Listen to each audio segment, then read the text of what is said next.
കൽപ്പറ്റ ടൗണിൽ നിന്ന് ഏകദേശം ഒരു 3 കിലോമീറ്റർ മാറി റോഡിൻ്റെ സൈഡിൽ മാൻകൂട്ടം. കാടൊന്നുമല്ല, ദേ കണ്ടോ.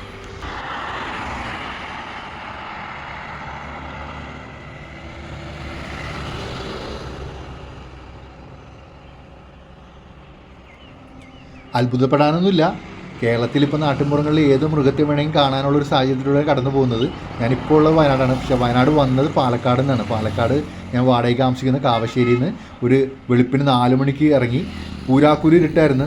പക്ഷേ കുറച്ച് ദൂരം ഒരു 10 കിലോമീറ്റർ മാറിയപ്പോൾ റോഡിൻ്റെ നടുവിൽ 2 പട്ടിയാണ് ഞാൻ ആദ്യം വിചാരിച്ചത്. പക്ഷേ 2 മാനായിരുന്നു. അത്യാവശ്യം ആൾക്കാർ താമസിക്കുന്നൊരിടമാണ്. അവിടെ ഒരിക്കലും ഞാൻ ആ മാനിനെ പ്രതീക്ഷിച്ചില്ല. ആ സമയത്ത് വീടെടുക്കാനുള്ള ഒരു സാഹചര്യം ഉണ്ടായിരുന്നില്ല. പറയാൻ വിട്ടുപോയി മറ്റൊരു അനുഭവമുണ്ട്. രണ്ടാമത്തെ കാശ്മീർ യാത്രയിൽ ആന്ധ്രാപ്രദേശിൽ വെച്ചിട്ട് എൻ്റെ വണ്ടിയുടെ മുന്നിൽ കാട്ടുപന്നി വന്ന് തട്ടി ഓടിപ്പോയി. ഒരു പക്ഷേ അത് സെൻറ്ററിൽ വന്ന് തട്ടണമെങ്കിൽ നമ്മുടെ ജീവൻ അപായപ്പെട്ടാനെ. അപ്പോൾ അതും ഒരു അനുഭവമുണ്ട്. എന്ത് മൃഗത്തെ വേണമെങ്കിലും മുന്നിൽ പ്രതീക്ഷിക്കാം. ചിലപ്പോൾ ഒരു പക്ഷേ കടുവയാകാം, പുലിയാകാം, കരടിയാകാം, രാജവെമ്പാലാകാം, എന്ത് വേണമെങ്കിൽ ആകാം. അപ്പോൾ ഇനിയുള്ള യാത്രയിൽ ശ്രദ്ധിക്കുക, സൂക്ഷിക്കുക, യാത്ര മുന്നോട്ട് തുടരുക. മറ്റൊരു വീഡിയോയുമായി വീണ്ടും വരും. അത് നമസ്കാരം.